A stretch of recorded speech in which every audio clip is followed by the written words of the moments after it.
Hey guys, and welcome to Endstep, the Upkeep Aftershow. That was such a fun game, such a crazy back and forth, exciting game, lots of interaction. If you have somehow started this video and not watched the episode of Upkeep where we were all four of us were playing 5-color decks, go check that out, then come back. We're going to talk a little bit about the game, talk a little bit about our decks. Got a couple questions I want to ask the table, and yeah, this will be fun. So, 5 colors, wow.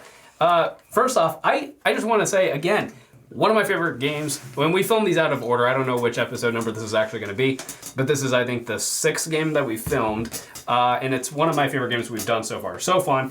What is everyone's favorite moment in this game? Does anyone have like an iconic moment that they're like, oh, that was so cool, so iconic? Well, when I negated Path to Exile. I don't know if it would be cool it wasn't cool for me, but when he played Emrakul, that was the first time anyone's ever taken my turn with Emrakul. You're welcome. And that's First! It was a journey, huh? That sucked a lot. I know. It took you like 10 minutes to figure out what the heck to do, yeah. but when you got there, it was sick. What about you, Preston? Was there anything? My favorite moment that game? It's sad because I was literally like one turn, I think, from really starting to do everything my deck wants to do. I got started, like just the beginning of that final turn I had. It was really just starting to pick up, but the next turn after that would have been cool. The final turn you had was crazy because like you played a creature and then immediately it became a 10-11, like in no time at all. Yeah. With haste. It was very scary. I think my favorite part was just the last couple turns there where I got second place, which was my goal. That's the goal of Group Hug, is if I get second place, I'm cool. But then I was like, oh, maybe I can win. And so there were a couple times there where I was like, oh, I think I can do it. But there's several cards in the deck that I have that make Kenrith's abilities cheaper to activate, and I only got the Fox towards the end of the game, and the rest I didn't draw them, so it just, it wasn't realistic, but one of the options I had to maybe I could win is just mill you out.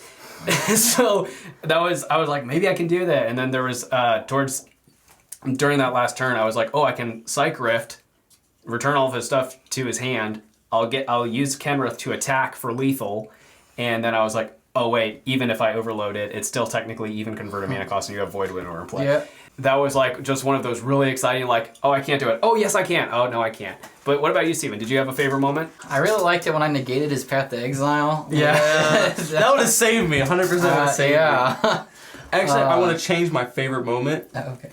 When you won with Gates. I've never seen anybody win with Gates. He had all these Eldrazi on the battlefield, but nope, Gates for the win, baby. I've never had that happen before, so like the fact that I won with the Maze's End Gate combo like that. I thought you have gotten that. No, I've done it. I have. So my other 5-color deck is Ramos Spellslinger. Oh, maybe that's. And I have, I think, twice now won with it using the Gate win con. Which it's so jank, it's so slow, but it works. Of all the win cons, that's probably one of the more fun ones. Yeah, it just takes so much pretty work. slow. Yeah. What do you guys think is the hardest thing about building a 5-color deck? I think the obvious answer is kind of like what we were talking about, Gates just being inherently slow. I think the easy answer is the mana base. Like building a really good 5-color mana base is relatively tricky, especially if you're on a budget. Like the difference in mana base between Jason and I's decks versus your guys' decks, big difference, but like they still feel relatively balanced. So I feel like even on a budget, you can kind of build a decent mana base. At this point, there's so many options. You can find budget options. It may be slow, but you can balance it. Yeah. Is there something other than the land base that you guys would say is like something challenging about building a specifically 5-color deck? The hardest part, me personally, I have with any deck is deciding on what to cut. When I have all 5 colors I have to deal with, it's a nightmare and I hate it. Yeah, that's true. I agree.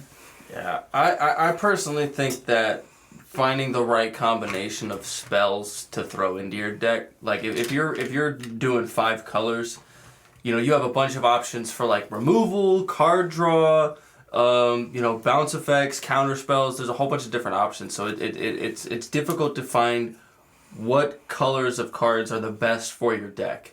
Especially when you take the mana base into account, like if you're running more red creatures or more green creatures or more black and blue creatures or whatever, and your mana base curves towards that, now you have to find cards that will kind of fit in that mana base so that it's not just all over the place. That's true.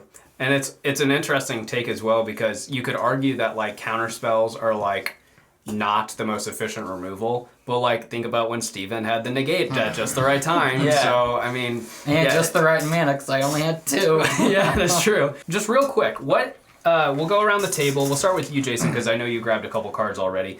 What is the single, either your favorite card or what is the most important card that we did not get to see during the game? I think the most important combo in this deck, it's not a really big combo deck, you know, it's pretty simple. Just throw out as many dragons as you can, swing at people, deal as much damage as you possibly can. But one combo that I've never actually been able to pull off, that I've always wanted to pull off, is the World Tree and Artificial Evolution. Now, if you don't know, the World Tree, it enters tapped, it can tap for a green, and it says lands you control have tap, add 1 mana of any color, but that's only if you control 6 or more lands. And then its sacrifice ability is you can pay 2 white, 2 blue, 2 black, 2 red, and 2 green, and you tap it to 10 mana total, and you sacrifice it, and then you search your library for any number of god cards and put them onto the battlefield, and then you shuffle. What Artificial Evolution says is change the text of target spell or permanent by replacing all instances of one creature type with another. Oh, And dragons. the creature type can't be legend or wall, so I would change it from god cards to dragon cards. Dang. And put all my dragons onto the battlefield. And I've been so close so many times, but I've never been able to do it. Oh. That would be sick, bro. Oh man, I've waited. I would sorcery speed concede out of respect. Like, that would be so awesome. What about you, Steven? What is there like a favorite card of yours you didn't get to play? I mean, this is your second time playing this deck on the show. So I still haven't played Ulamog or Kozilek. The other we really need those to be played. Yeah. Why not, dude? I had Zakama in my hand. I love that card. With how much land I have, it's like I would have played so many, and how many cards we were drawing, I could have like played a bunch of big stuff, and then played Zakama last, which will untap all my land, and then I can do even more nonsense. That is true. I always forget that he has that clause. I know. I love Zakama. It's one of my favorite creatures, probably. What about you, Preston? Do you have a favorite or most important card you didn't get to play in the game? Well, I've got 2. For getting the combo going, the most important card of my deck is Munda Ambush Leader. He's an ally. Whenever he or another ally enters the battlefield, I get to take the top 4 cards in my library and reveal an ally from them and put it into my hand. So they just keep spiraling out of control. And then the main win condition is Hagrid Diabolist. He basically says whenever he or another ally comes in, I deal damage to an opponent equal to the number of allies I have. So those are the 2 important ones I didn't get out this The game. Ambush Leader you did tutor for towards the end of the game, right? That's why I was going to start going off next turn if I had him ready. Just because I had Panoramaticon out, so to do that twice. So the card I was going to mention is also Zakama. I love that. It's just so good. I play it for a very different reason than you do, though. You play it because it's a big scary thing that lets you keep feeding into Joda. I play it because it deals damage to creatures, it blows up artifacts or enchantments, and it can gain life. Well, you know. So if I am in a situation like it, the point of this deck is for me to make deals with people, which I don't know. We all decided to team up on Jason so early on in that game that I didn't feel like we were making a lot of deals. I was just giving everyone card advantage. But it's a really good thing of like, hey, if I blow up so-and-so's artifact, will you attack them? You know, or stuff like that. But the real reason Zakama is so important in this deck is this deck doesn't necessarily have any real win cons. But if I get some of those ability reduction effects in play and I then get Zakama, I can basically just dump all my mana into Zakama's abilities to where it only costs a single colored pip for his abilities, and I can just clear away the boards, I can knock down all the creatures, I can gain life if it's more efficient on Kenrith, but if Kenrith's not in play I can still use Zakama to gain life. So Zakama's like the one thing, I mean he's in the deck for political reasons, but he is the one way that the deck can actually efficiently win. Any other win that the deck gets is purely accidental. What is Zakama, 9? Yeah, 9. 6. Yeah, I think if you'd have done that, you actually might have been able to destroy the Void Winnower. I would have to go look back at the footage to see if I had enough mana to do that. Well, he untaps all your lands, so... Yeah. That's a good point. But then, even then... You live and you learn. It's okay. He had Steven enough can get other the win. creatures Would you to have been block. able to cast him, though, on that turn? Or, I had enough mana to cast him, yeah. That's okay. Steven needs the win. It's okay. I haven't won it all yet, so I feel pretty good right now. This is also losing your winning streak. Well, I guess I don't know what order they're coming out in, but yeah. Before this, I had won 2 games in a row. I want to start asking this on every episode of Endstep. Again, since we were releasing them out of the order that we filmed them in, maybe there will be other episodes in between that we don't hear this question. But I want to start asking this. Other than your own deck, whose deck was your favorite?